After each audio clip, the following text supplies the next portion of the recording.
Okay, hello and welcome to Ozark Writers Workshop 2020. Thank you for joining us for our All About Publishing panel. This workshop is brought to you by Ozark Book Authority, a local nonprofit organization with the mission to improve literacy in Northwest Arkansas through fundraising, outreach, and regular literary programming. You can find out more about us at www.ozarkbookauthority.com. So first, let's have our panelists introduce themselves, and we can start with Marina. Okay.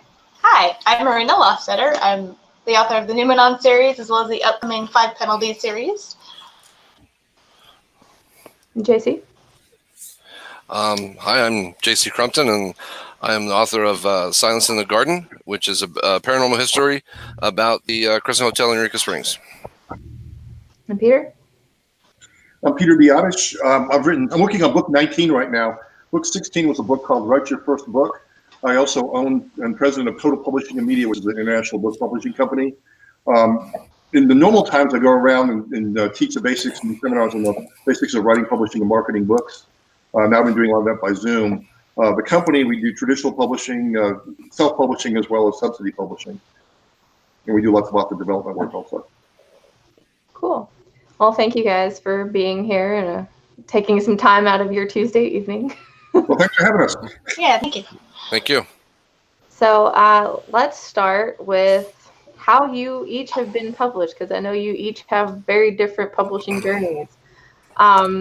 So we'll start with Peter. And did you choose to self-publish or did you pursue traditional publishing? With my first book way back when, I pursued the traditional publishing. And then that's where I learned to be an educated author. We always have the dream of wanting to be picked up by a big publishing company and blah, blah, blah, blah, blah, how that goes. Then I learned who usually owns and does not own the work, and then the ins and outs of the game and everything else. So I looked at self-publishing, realized that the perception of the product is not always really good because it's not always up to industry standards, and found out that in the middle is a subsidy or hybrid type publishing where the authors pay the upfront costs, but still maintain ownership. So for much of my writing career, I've done the middle ground because I want to maintain ownership of my works of all the seminars I do. Plus I get higher royalties that way too. On the traditional side, I learned early on that I think it's like 1% of 1% of all manuscripts get accepted. So you're playing some odds there. And then again, first time I walked into a Barnes & Noble and talked with someone there, a manager, about how they perceive books is when they come off as local authors. Traditional published versus subsidy versus self-published. That taught me a lot too, as far as how I want to be accepted or not accepted and market everything. So, JC, what about you? I guess my first introduction into being published because I was kept going to conferences and just sitting in the back, taking notes, asking questions. And then one day, Tommy Hancock from ProSe invited me to lunch and was asking me if I had any stories because he was putting together an anthology. And I was like, well, not on me right now, but I can go home and write one real quick. And he published it in his in an anthology, and I've been with him for a couple anthologies. And in my book, I was actually attending a signing with a friend of mine who was a writer and got on with a mid-level publisher. And then his publisher came over to me and he said, "Hey, I hear you write." And at first I was like going, "Oh, it's I'm here for my friend, not to toot my own horn." But then I was like thinking, well, if I don't toot it, who will? And so I started talking to him and I sent him a proposal, and that was for Silence in the Garden. And his acquisitions committee unanimously selected it, so I was on board, and I've been with those two publishers for 4 or 5 years now. Very cool. Marina, how about you? I am kind of on the far other end. I did start out in short stories and stuff like that, but my novel history has been entirely Big Five. So I'm with Macmillan and HarperCollins through Harper Voyager and Tor. So I did start out in short stories, like I said, which is just you submit on your own small, from semi-pro up to pro. And then I went the whole, get an agent, try to shoot for the stars, be that 1% type route. Yeah. Nice. Yeah. Can I ask about with your short story sales? So you did semi-pro and then pro. Did that help at all with getting through the publishing gauntlet? Yes, to a degree. So I think for me, it helped me develop as a writer, for one. And then I met some other, like I met my agent at an actual convention, and I wouldn't have gotten to the convention if I hadn't done the short story route to begin with. So I met kind of a community there. So I think short stories can help you to a degree. How much they actually help you like in a querying process or something like that, I think it just kind of depends. So the one thing it would show an agent or something like that is that you have a competent level of writing, right, that you've been published before. But I don't think necessarily that it would make that big of a difference. I think like whatever novel you're trying to push is that's the make or break thing, right? Yeah. Okay. I was just curious because I know lots of authors who they start in, doing the semi-pro or pro short story markets and get into novels and go back and forth between the two. Sure. Which I marvel at people who can do short stories. I can either write flash fiction or 100,000 word novels. There's nothing in between. So that's pretty cool. So what's that, Peter? I was going to say, I'm the minority here because I'm a nonfiction writer, and the three of you are fiction writers. Yeah. Slightly different process. Yeah, completely different process. Very different. Publishing for nonfiction and fiction is very different. There's a lot of similarities between the processes, but they are completely different markets and are handled completely differently. Yeah. So I'm glad we have you here, Peter. Variety. Yeah. Want to kind of get into, I guess, a little bit of depth about what each publishing path looks like. So we'll start with Peter again. So give us a rundown of the usual process of publishing a book, from a finished first draft, or for in your case, if you have a proposal, if that's where you start. From first draft to publication, what steps do you take to be published? Okay, my degree's in psychology, so I take more of a clinical approach to everything. And being an author first that owns a company, I want to have an author-to-author discussion with the writer or the author. And to me, there's a difference between being a writer and author. I jokingly say that authors are idea people. We have editors that make us look like good writers. And I say that because a lot of people think they need to be this amazing, superb writer, which some people are, but it puts a lot of pressure on them. And I'm like, if you've got the ideas, that's the most important part, because there are people out there that have, advanced degrees in grammar and rhetoric and English, the stuff that usually puts some people to sleep. Let them do what they do what you do best. So when I'm talking with them about their work and about their background and why they're doing what they're doing, I want to find out their passions and their expertise. Because really what I'm doing at that point, are they writing in the lane they're supposed to be writing in, or are they writing because that's what someone said they should write in for whatever reason? You'll be popular, you make a lot of money, this is popular, this is what you should do. I want to make sure that they are in their lane. And a lot of times we'll talk with authors and I'll find out that this is not their lane that they're writing in, and really hone in on their expertise and passion and get them going down the right way. And you see their writing improve right away because now their heart's in it. They really know what the heck they're doing. So that interview, that little job interview, is kind of important too. And then after we have that discussion that they are being the best writer they can be, and the ideas are flowing into the Microsoft Word document the way it should be, it's like do your first draft, do your second draft, go through it several times, take a week or two away from it, go back to it to look at it with fresh eyes. And then grammar. I always tell people the word and the word that are two very important words. One, for the most part, if there's more than one and in a sentence, unless it's a conversation, it's more than one sentence. The word that is basically a filler word. The rule of that is 90% of the time you can take the word that out of a sentence. Don't replace it with anything. It just tightens it up. Put 7% of the time replace it with the word which, W-H-I-C-H, and 3% leave the word that in there. I call it the rule of that. People will go back. One time I was doing a seminar down in Houston and I mentioned the rule of that. On the way back to the airport, an author in the audience was a really good author, said that she ran home and just pulled 300 that's out of her current manuscript. So little things like that. There's some editors I know that will when they get a document, they will just use the tool and pull that's how the manuscript and then start editing. But little things like that teach the craft of writing, because it is a craft. The more you do it, the better you get. And so you really try to instill that early on as you get into the process. And then as good as it can get, then the editors start getting involved and you head toward typesetting. But you want to make that manuscript as good as you can make it, so that if you give the editor a 7.5, they can make it an 8.5. But if you give them a 9, they can make it a 9.8. So to kind of follow up on that, so for your books, you work with an editor to polish up before publication. Mm-hmm. So do you hire freelance editors, or is there someone you regularly work with, and how does that process look? Yes to all the above. Depends upon the genre, because some editors are better in some genres than others. So you want to get as good a match there as possible. Sometimes it's scheduling of how many jobs the editor has going on.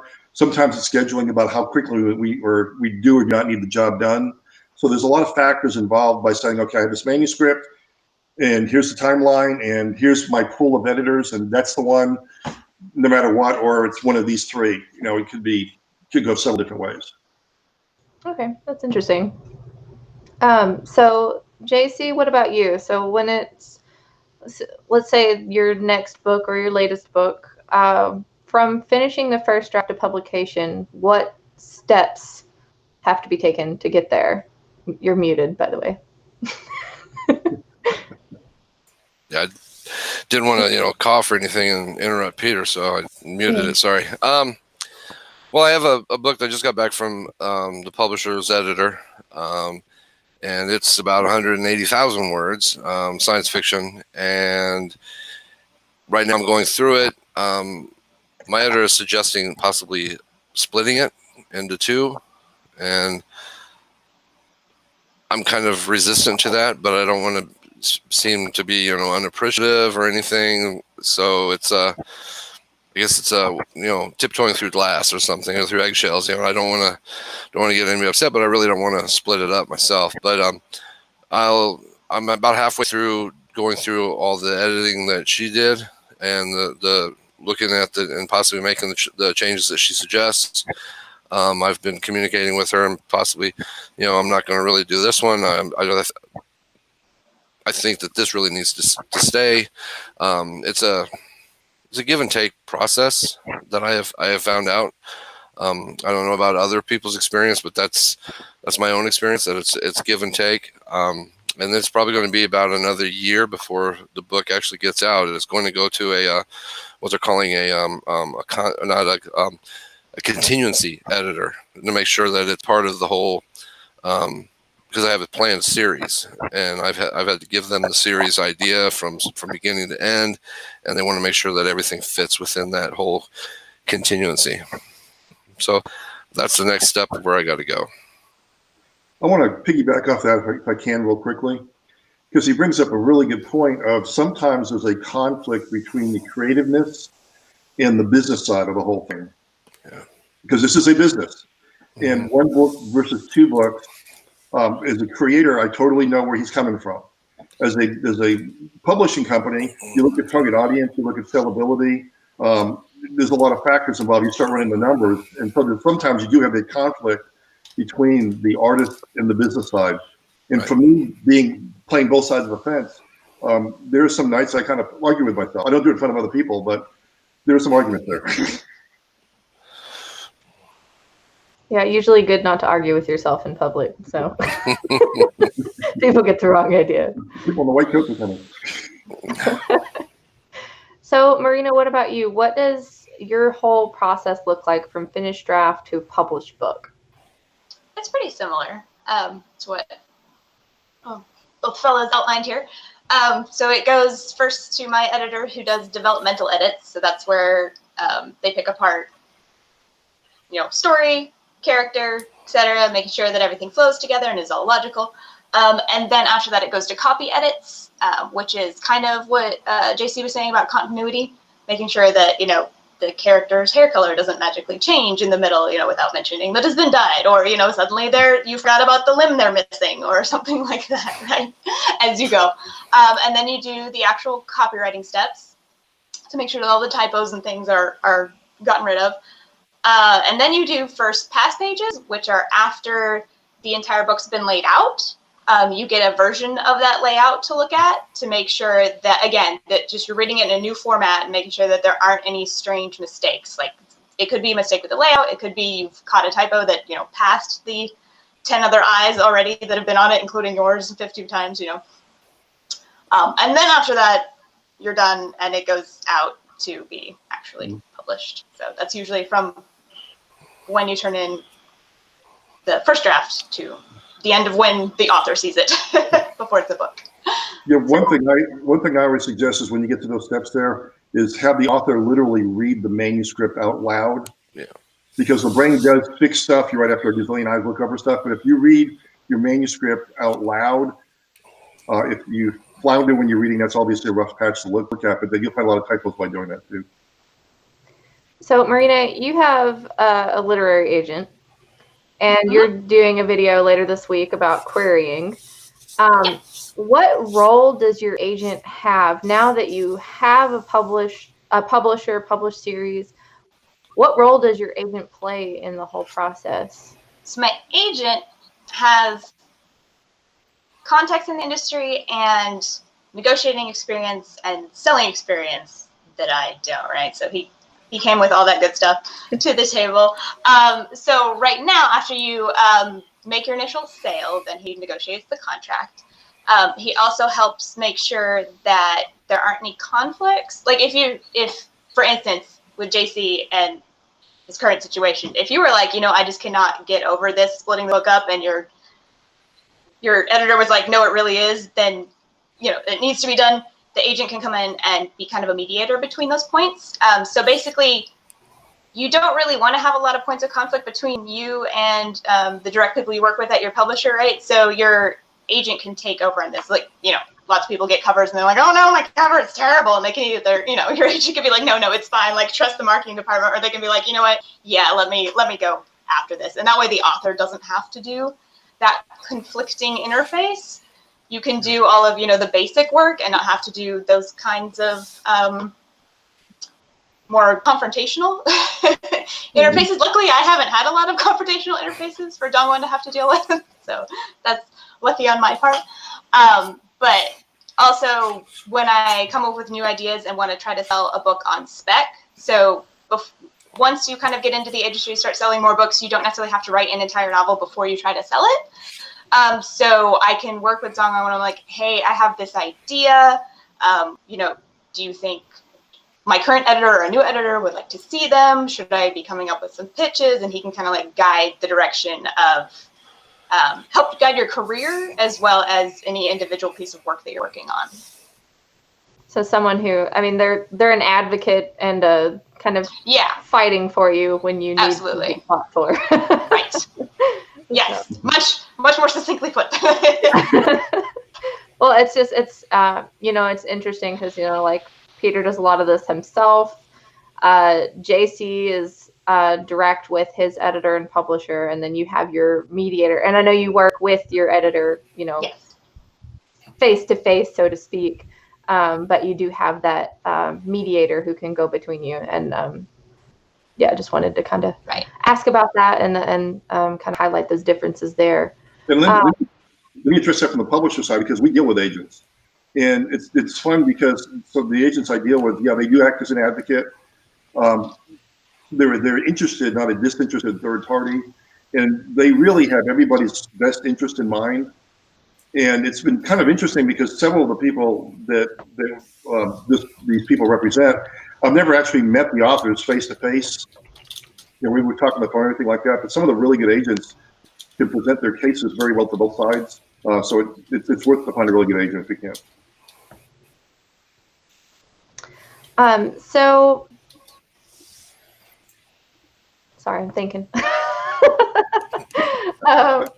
So for each of the different ways that, each of you publish, what is the one thing that you didn't expect?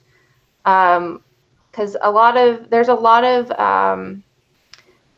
I guess obscurity between being like a writer, a baby writer who hasn't published anything, they haven't seen the other side of it, and then being published, it's you pass a threshold. So what's something that surprised you from going from just being a writer to being a published author? And start with you again, Peter. That's a really good question. You're welcome. For me, a lot of it's about target audience. For myself and the writers I work with, sometimes not knowing who your real target audience is, running into that more and more and more, which is just shocking to me sometimes. And even myself, when I'm working on a piece, I have to really take a step back and say, okay, who am I writing this letter to? Really? I mean, am I doing this just for the fun of it? Is this commercial value? So crossing that threshold from this would be a fun hobby type thing, I'm doing this for work, whatever, blah, blah, blah, versus I'm doing this to actually sell books on the back end. How are the people that need or want to buy the product, how do we find them? Who are they? And where in the process do you identify those people? Stephen Covey's 7 Habits of Highly Successful People always, one of the habits is begin with the end in mind. So I've developed a habit of when I'm writing and when dealing with authors, it's like, start your marketing plan now as you have the idea for your book, because you're writing for them. So when we get to the publishing, the marketing plan's kind of already there, because this is a business. You're not writing for a grade anymore. So the target audience thing has many facets to it, but that to me was probably the biggest, oh my God, wow. This is a topic that we really spend a lot of time on, whether we want to or not. The fact that you brought that up, our live panel next week is going to be all about marketing and finding your audience. Oh, there you go. So excellent. I'm glad you brought that up, because that is something we're going to focus on next week. You're welcome, week in advance. Give a time machine. So, JC, what about you? What was the most surprising thing about becoming a published author?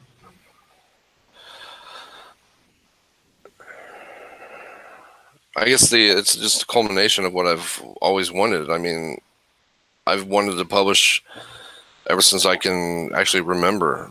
I enjoyed the concept of reading a book, and so I was like going, but hey, these are just stories, and I can tell stories as well, and I enjoy having the audience and having people listen to what I have to say and to actually caring about what I have to say.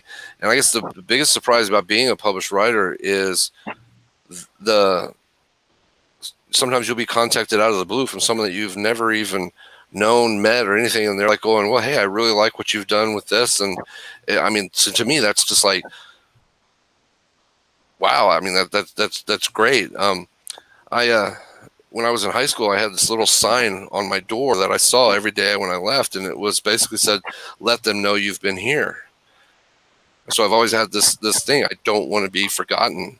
And so when I became a published writer, it was like I had realized that I'm not going to be forgotten unless somebody starts burning all the books, and then that would be a really, really bad thing.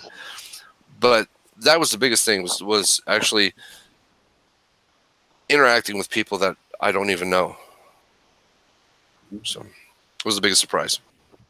Yeah, I think that is it's a really cool aspect of being published, because you become a part of this community, and going to conventions or doing virtual conventions like this one, you meet new people, more people like you who are the same brand of crazy, and it's really nice. So thank you for sharing. So Marina, what about you? What was the most surprising aspect about becoming a published author?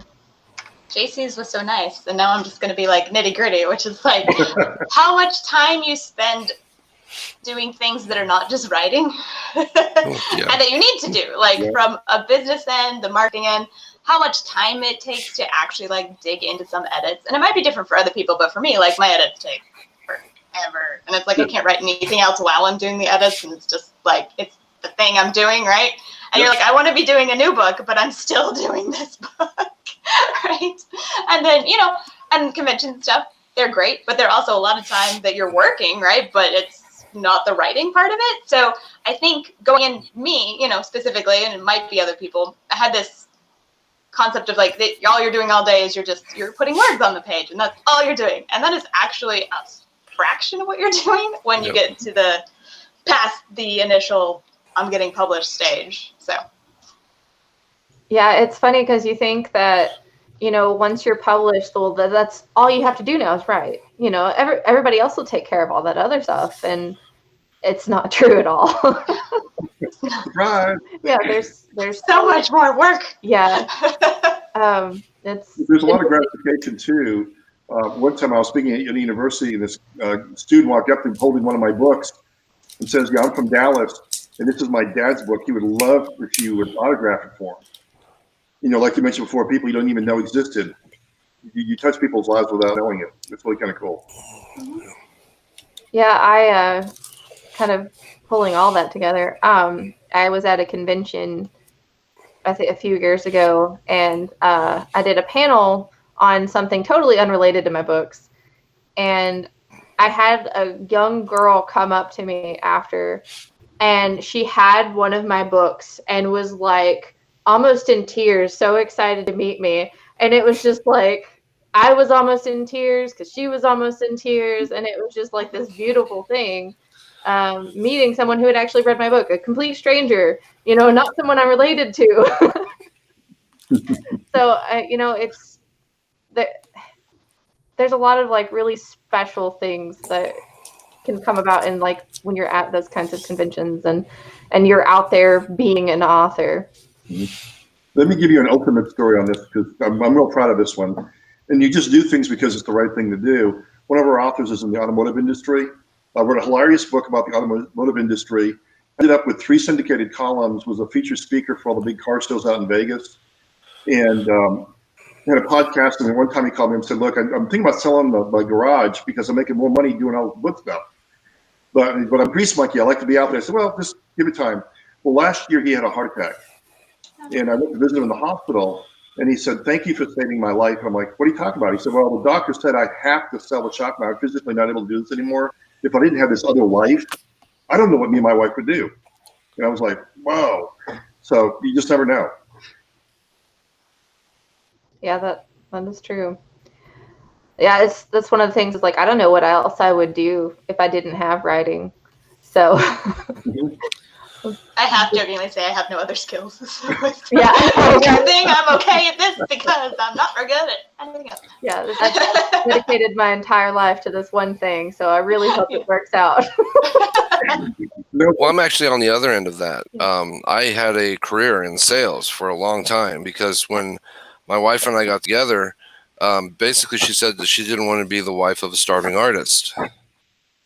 And so I had to have a career. Mm-hmm. Well, now that our whole world has changed and turned upside down, I was part of the 20% of the company that was laid off. So now it's like, okay, well, I am published, so let's get this really kick-started. So now it's like I have that ability that I've already got, I've got my name under, I've got books under my name. So now I can just get out there and just put more out there. I mean, I got to replace one career with the other. So I'm only 48, it's okay. I can handle it. Yeah, see, for me, writing, you have a full spectrum here because, as we talked about a couple of weeks ago, I never wanted to write. I was always thinking I could not write. And so writing for me was an afterthought. I was doing a lot of public speaking, and people would ask for, "Where's the information? Where's your book?" I'm like, I can't write. So the books turned to articles, or the speeches turned to articles. The articles eventually turned into books, and the books turned into a publishing company. So for me, it wasn't my dream to be a writer or be a publisher. It just kind of progressed that way along the way. I find that so interesting because most people I talk to, it's like they've dreamed about it since they were 3 years old. So you're such an interesting person, Peter. Thank you. Let me take that as a compliment. Well, it is a compliment. So to kind of follow up on something Marina brought up is, so as a published author, what non-writing things do you do? Things that aren't working on a book that you have to do as a published author? And we can start with Peter again. Non-writing things? Well, family. No, Well, God, family, friends. I've been a runner my entire life, so I still, running and exercise every day, stuff like that. I love to play golf. I mean, every morning, I don't, it's off camera here, but every morning I go through a priority worksheet that I designed years ago that I use when I'm mentoring people. But it goes through every category of your life: God, family, friends, all the ways you make income, all of your hobbies, all the organizations you belong to. So I review that every day to make sure I'm leading some sort of a balanced lifestyle. Because now I'm writing so much because I really love it that I could write, 24/7, 365, which is not healthy, by the way. So I try to make sure I keep some balance along the way. This time of year, yard work is a great thing. Now, the problem is I'll go out there, cut the yard, come back in with an idea for an article, another book, but that's beside the point. I can relate. Never not having ideas. So, JC, what kind of non-writing things take up your time? Normally, I would have said soccer, football, but that's only recently started back up, and it's not available. It's only on TV, so I have to go to the bar because I am a cheap person, and I don't pay for all the cable channels to have the soccer, so I got to go to a bar or a restaurant to watch my soccer games. But then I also have a brand new granddaughter, and that has taken up a lot of my time. And that is a lot of my time that I give up willingly. I call her Rabbit. A lot of people who know me are like going, so what is your granddaughter's real name? Because I keep saying Rabbit. And I'm like, well, that's what I call her. So, but, family. You mentioned yard work. I mowed the lawn today, and then the whole neighborhood thought I had COVID because I'm allergic to grass, and I kept sneezing like crazy and coughing, and it's just all a mess, totally. So I can't really say yard work because I hide from that as much as I can. But I do like hiking, but usually in cooler or colder weather. So in the summer, I'm pretty much inside here. I'm not an outdoor person during the summer. I'm with you there. So, Marina, what about you? What other non-writing things take up your time? I'm such a boring person. I'm not nearly as active. Like, the unhealthy sit in front of your computer for the whole day is kind of what I do. But then I guess I do have a husband. He does take up some of my time. I have 2 cats. I read books and I play video games. Well, then I'm boring too because I do the same thing. Yeah, I'm the nerd that stays home and does the nerd things, I guess. Yeah. There's nothing wrong with that. Yeah. No. I think maybe the only difference is I think I have a dog. Do you have a dog? No, I just have a cat. Okay, so that's the difference between us. So I have a dog. Yeah. We do the same things. Yeah, video games and reading books. That's basically my life. So back to publishing type things. Sorry, wait. I think I sort of asked that question already. So I asked what was a surprising thing. What is something that you wish you had known before you got published? Peter, we'll start with you. There's no such thing as perfection, which I kind of knew beforehand, but perfection can drive you crazy in this industry because they always say a book is sometimes finished but it's never done. And the same thing with manuscripts. You could write forever on something and think you have an ending and come up with more content to go somewhere in between somewhere else and come up with another better idea. And next thing you know, you've got 500,000 words, but it's going to be one book. The perfection thing was the biggest thing for me to deal with. I think that's a really hard hurdle for a lot of people to get over, especially like you can spend years working on the same book before you get published. Especially, there's some people, they work on the same thing over and over and over again until they finally make it with it. Some people, they just shelve books, like bad pantry items. You know, they they just keep going. And I know the perfection thing was a really hard thing for me to get over, but it helps when you do.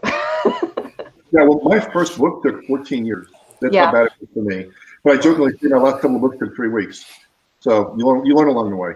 Yeah.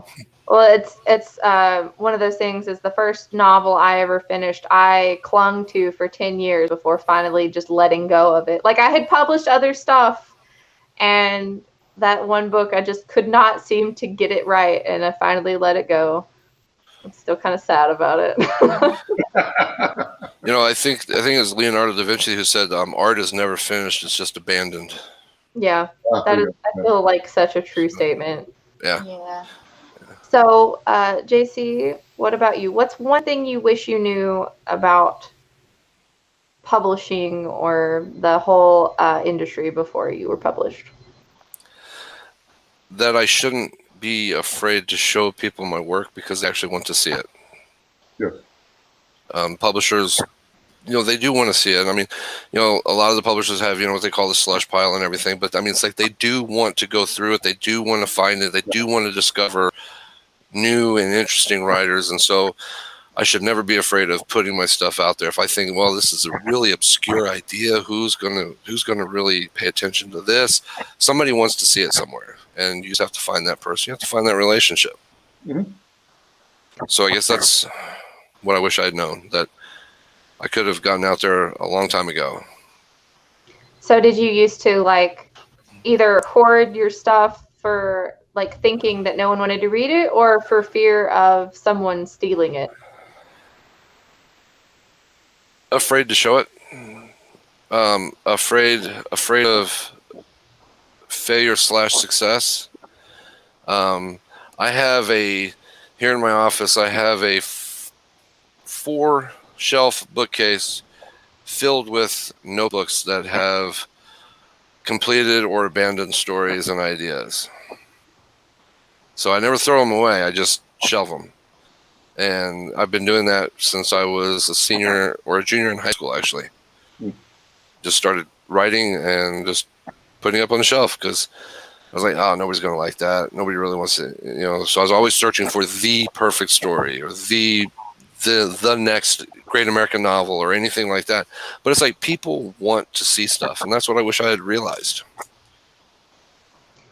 That's interesting. The reason I asked about if you're worried about maybe people stealing it is I know that's a huge fear from a lot of early authors, is they're afraid that if they share their work, someone's going to take it and run away with it and be a huge success, and they won't be able to do anything about it.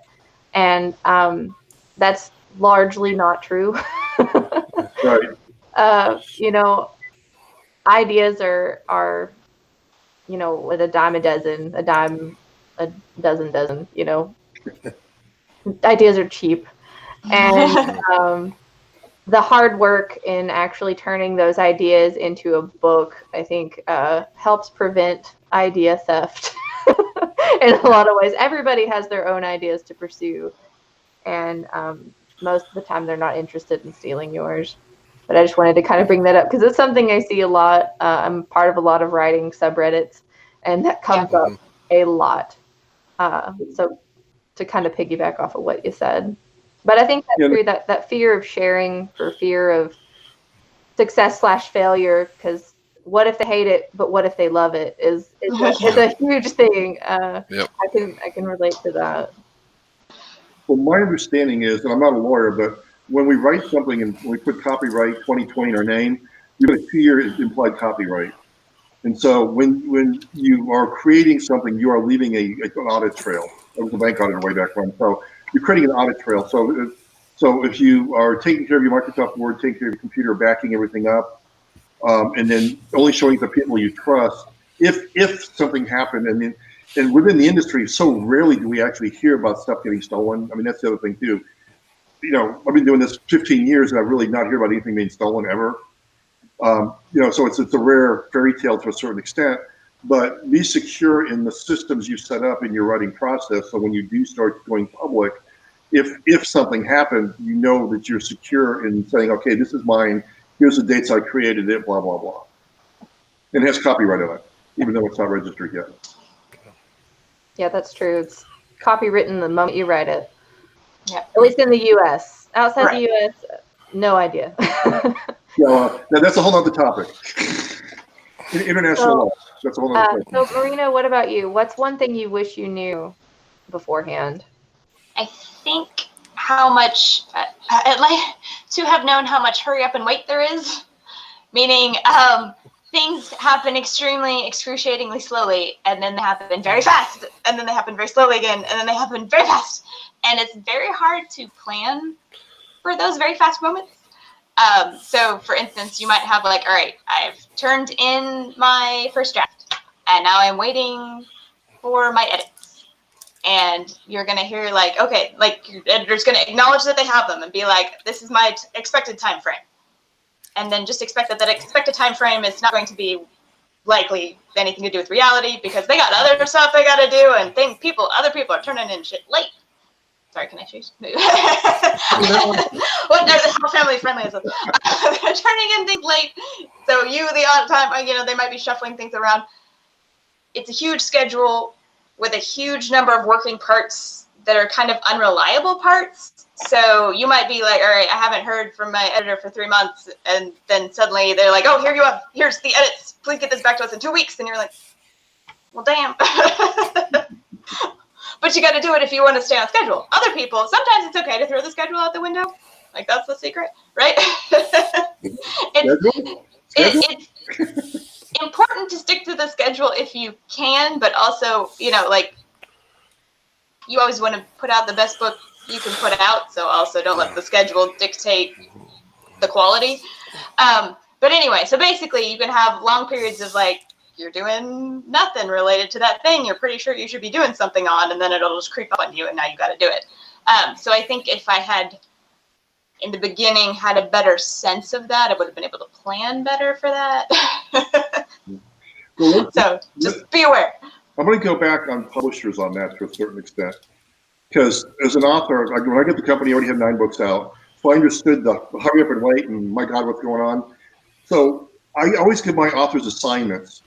Either learn more about marketing or learn more about the target audience or genres or some kind of things to keep them busy learning during those downtimes. Because, you may be 1 to 3 months during an edit. And, so I think if the publishers keep the writers involved in moving them forward, because I think an educated writer is the best. So I kind of put it on the publishers because there's more that we can do in the industry to help the authors with that. Okay, like for me, I'm writing another book during that time, right? So it's like, I got other things going on, but you might have to just drop that thing to suddenly shift your attention again, right? Yeah. So. Yeah, that's definitely true. I'm also traditionally sister published with Marina. And the hurry up and wait thing is very real. And I got my first edits for my first book I got over Christmas break.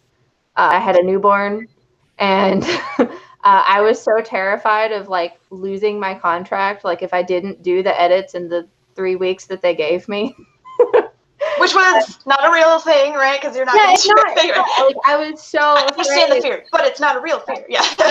Being dropped, like that was one of the big things that you hear all these horror stories about editors and publishers and all this kind of stuff, and I think the most surprising thing to me was that they're not evil. They're not going to drop you if you can't do the edit. They're there to help you and make your book the best. You're all on the same side. Yeah, exactly. Yeah. And so like that was a happy learning experience.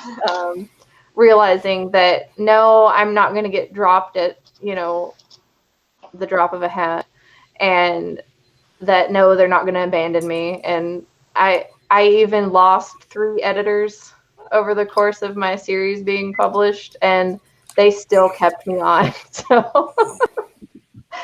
So yeah, they're your friends, and that I think that more people should be aware of that. But so we have a viewer question.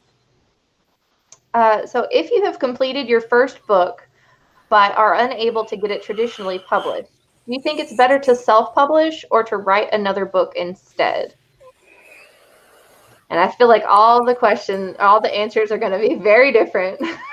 So we'll start with Peter.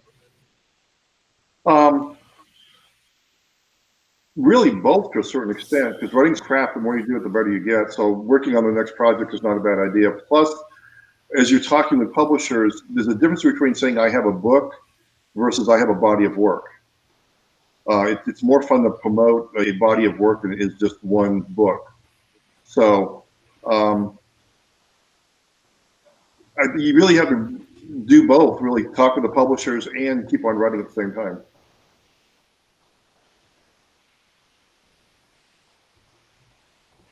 Yeah, I could agree with that. JC?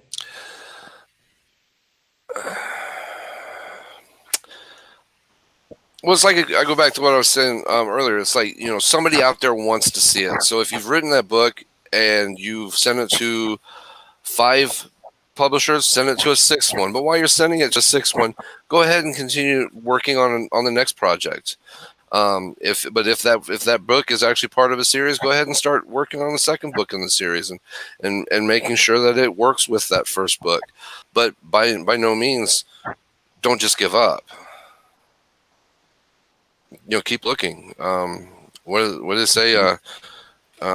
Stephen King sent his 1st book to several different publishers. I mean, you hear that story all the time. J.K. Rowling sent it to everybody. The best-selling science fiction book, Dune, was eventually published by the same company that publishes automotive manuals, because the science fiction publishers wouldn't touch it. So it's like you keep sending it out there. That's what you have to do, and that's why, like I said, when you asked that other question about what do you wish you had known, is that people do want to see your stuff. Write the best book that you can, and someone's going to want to see it. Marina, what about you? What advice would you have? So they asked about self-publishing too, right? That was in the... Yeah, so if you're unable to get it traditionally published, do you self-publish or do you write another book? So I think the answer is always write another book, regardless of what you're going to do. And self-publishing is a very viable option, but it also is a lot of work. A lot of work if you want to do it in an effective way. Like, you can just throw shit up just on Amazon. I do that with some reprinted short stories just to be like, all right, this will earn me, a few bucks every month sort of a thing. But if you want to actually go I want my book to be successful with self-publishing route, you are now giving yourself a whole new set of jobs to learn. Because you're not just the writer anymore, right? Now you're the publisher and you are the marketing team, and you have to learn how to do all of these things effectively. So it's a whole separate skill set to be able to effectively self-publish. So for me, I know that's not a skill set I'm interested in acquiring or pursuing or putting time into. So for me, if it wasn't successful, I have books that before I got an agent, that I have just trunked because I'm like, all right, they were not working, and I am not willing to put the amount of time and effort in to make them better and then self-publish them. So for me, it was all about making sure I just kept growing as an author to pursue the direction of publishing that was best for me. So it just kind of depends on what you want out of publishing, I think. Yeah, that's why I mentioned before that we do self-publishing. We do all the publishing models. Self-publishing, because of its reputation, it has a reputation for a certain reason, and that is because the publishing industry is a very mature industry. It's been around for hundreds of years. There are people that are professional typesetters, people that are professional cover artists. There are professional editors. There's professionals in every single category and subcategory and subcategory. And for you to say, okay, I'm going to get a PhD in everything and get it out there at the industry standards, it's sometimes unrealistic. And that's why a lot of times, people come to me with their self-published book and say, I'm not selling any books. Can you help me? Do you know why? And you look at the product and you go, well, you know what? This does not represent who you are, really. So let's have a deeper discussion of what's going on here. Yeah, I think that's a really good point, especially Marina bringing up. It is it's a business, and when you self-publish, you're committing to doing all of those parts of the business. Either you do them yourself or you hire it out, and so it can be time-consuming and or expensive to do self-publishing. So it really has to be a conscious choice. I feel like it's not it's not necessarily a fallback plan. It's more of just a different plan. It's a different way of getting a book out there. And yes, you can just upload something. If you just want to see it in print, you want to give it to your friends and family, you can totally do that. But like Marina said, if you want to be successful and compete at the same level as traditionally published books, then you have to invest the time or money to get to that point.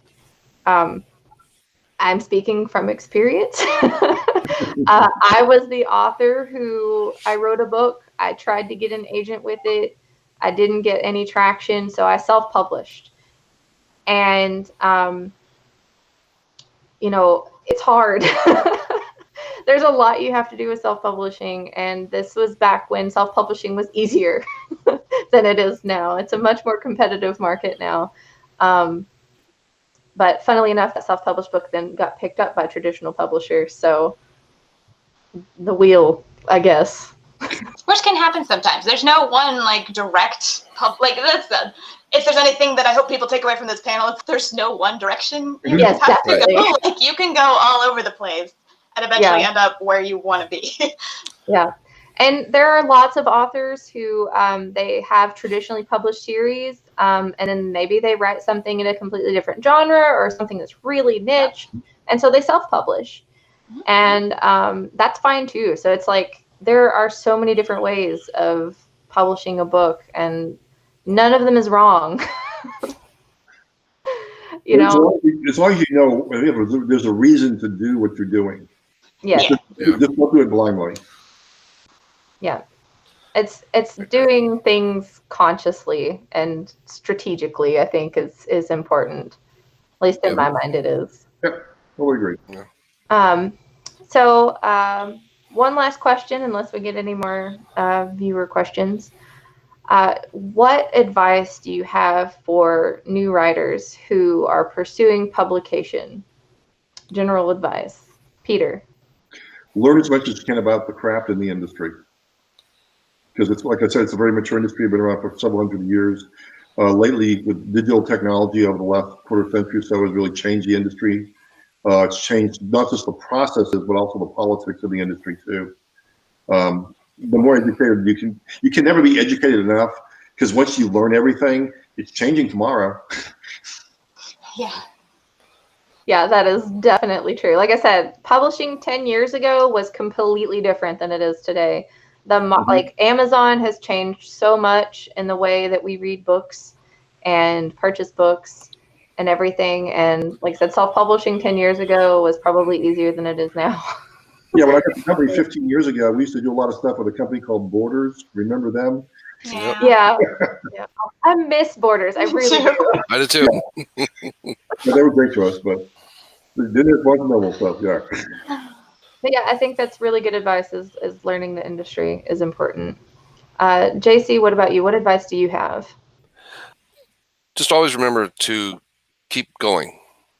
Don't fall into the rut of the fear of failure / success. Someone does want to read you, and it's not just your family either. Many times your family they don't want to read you because they know you. But someone does want to read you, so just keep plugging away. Keep putting it out there. And that is a hard thing because you're putting yourself out there to be judged. You're putting yourself out there because you're just like, hey, I have something that I am giving to other people that I want them to participate in. And that is a hard thing. But if you want to see your name on a book, you have to keep plugging away. Yeah, one statistic I like to share, an industry statistic, is the studies have shown that on average, it takes 18 to 36 months for a book to start to gain traction. That's 18 to 36 months for a book to start to gain traction on average. So, there are overnight successes, but statistically, that's the anomaly. Yeah, that's an unfortunate statistic considering so many books are judged by how well they sell. Day one, Day one, something like that. I do want to add on to something JC said about, keep going. There are a lot of authors who write one book, publish one book, and then you never see them again. it's the writers who keep going, who keep trying, who persist, who end up making something of themselves in the industry. So, it could take you 30 years, but if you keep going, it could be the 30th year that you really make it big. So I think it's important to keep going as well. I'm still here, so I'm only on 10 years, so I've got a ways to go. I published my first paying story that I got paid for 22 years ago, and I didn't publish my book until 4 years ago. So it was 18 years of just short stories and poems and just little bitty things until I finally got the book out there. So just keep plugging away. JC is our living example of that advice. So Marina, what about you? What advice do you have? Finish what you start, which might seem obvious, but a lot of us have that issue in the beginning. I actually think that's probably what short stories helped me do the most, is it was a small enough space that I knew I could get to the end, right? And so that helped me kind of develop craft skills in a small area and put the end. And it also introduced me to submitting work, right? Like JC said, you got to get used to letting people see what you write, otherwise nobody can read it, right? So doing short stories kind of helps ease me into all that, I think. So if you have any interest in writing short stories, I would definitely recommend trying that just to help you hone your craft and to get a little bit of experience. But yeah, finish what you start.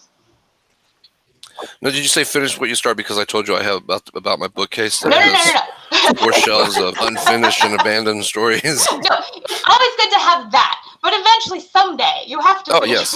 Yes. Yeah. You can abandon things that aren't working. I'm not saying you have to finish everything. I'm saying you got to finish something. And I have. So. You can't publish a thing that's not finished. Yeah, that's a really good point. Once you do finally finish something, you realize that you can. And so the next thing is significantly easier because you've done it before. Right. So the theory goes. Oh yeah, no, every book has been like a disaster of its own kind, right? Like every single one, you're like, I know how to write a book now, and then you're like, no, I don't. Never mind. Yeah, I've forgotten everything I've learned. So, one of our viewers says, yes, go finish all of those thousands of abandoned stories, JC. Get to work. Well, now that I have been laid off from my day job, I have time. There you go. Look at the bright side, right? Yes. Yeah. Well, I guess, is there anything else you guys would like to add about publishing that we haven't talked about, that you would like to say at all before we go? We covered a lot of ground in a short amount of time. Yeah, I try. Due diligence on things. So publishers and agents and that kind of thing, make sure you actually research them well to know that they can do the job for you, that they are saying they can do the job. Just because like for agents, there's no licensing or anything. So I do have some friends who got taken in by people who claim to be agents who were not agents, who were scam artists. So do your due diligence in publishing. The problem of it being a largely freelance type environment is that there's no clear cut rules for how things are going to go. And you kind of everybody's got to do their own research, right? So do your due diligence. Yeah, that's very, very good advice. Especially in traditional publishing. Speaking off of that, sometimes you're so excited because someone shows interest in your manuscript, right? That you will get emotion in the way and just go flying toward it without doing your due diligence. Sometimes, you've heard this before, it's too good to be true, probably is. So, but yeah, don't let emotion get in the way because at the end of the day, it is a business. The thing I would add would be not to pay for your stuff to be published. Yeah. Unless you're self-publisher, in which case you are now also the publisher. Well, right, but then you're doing it. But then you're doing it. But I mean, don't for the. I'm kind of opposed to the vanity presses. Yeah, because they won't edit your stuff properly, and you end up, and your product ends up making you look bad. So. Yeah, there's a general advice. Money should always flow to the author. If you're working with a publisher, with an agent, with anything like that, then money comes toward you. You don't pay for those things. On the flip side, like Marina said, if you're self-publishing, you may have to pay for an editor, may have to pay for formatting, typesetting, printing, all of those things because it's a business and those are products. So what traditional publishing tends to take care of for you in exchange for, a portion of the profits, for self-publishing, you do have to pay for those things or do them yourself. The book is a business, and sometimes you have to put working capital into a business. I mean, there's a lot of arguments going back and forth, but in the end, it's still about selling books and coming out with a profitable business model. Anything else you guys want to add? Thanks for having us. Yeah. This is the quietest we've been for the last hour and a half. Yeah. All right. Well, so I'd like to thank everybody, our panelists and our attendees, for joining us for Ozark Writers Workshop 2020, all about publishing. Before we go, authors, tell us about your latest work you would like to promote and where viewers can find you online. Peter, you can go first. Well, totalpublishingmedia.com is our website. For me as an author, of course, go to Amazon.com and throw my name in, you'll see my body of work on YouTube channel, Facebook, LinkedIn, Instagram, all the usual social media stuff. JC? My book, Silence in the Garden, is available wherever you buy books. My webpage is jc-crumpton.com, and I have a Facebook author page. I have a Twitter handle. I don't use it a whole lot, but I should use it more. Now that I have more time, maybe I will. But I have an Instagram that I have never used. So maybe that's something else that I need to do. But I tend to spend a lot of my time with the projects themselves, and not doing as much self-marketing as I should. But you can buy my books anywhere you buy books: Walmart.com, Apple, Barnes & Noble, bookstore.com. You can order it from the store, Amazon, everything. So, and there was one more time, Silence in the Garden. Marina, what about you? So my website is lostetter.net. I can be found on Twitter at Marina Lostetter. The third book in the Numenon series comes out in August. It's Numenon Ultra, so it'll be Numenon, Numenon Infinity, and Numenon Ultra. And the trilogy is complete. With alien artifacts and clones and time jumps and all of the good sci-fi stuff. And then next April, I have a new fantasy series starting called The Five Penalties. And the first book is called The Helm of Midnight. And I pitched it as The Silence of the Lambs meets Brandon Sanderson's Mistborn. And a lot of people seem to really enjoy that concept. So hopefully I'll have a cover here soon that I can show people. I'm excited for that one. I saw your announcement the other day. I was excited. Yeah, I forget to hold up my Write Your First Book. Basically, publishing and marketing books available at Amazon.com, wherever you like to buy your books. Very cool. So thanks again, you guys, for doing this, and thanks to everyone who watched. And once again, this workshop is produced by Ozark Book Authority, a local nonprofit with the mission to improve literacy in Northwest Arkansas. You can donate to us at any time at www.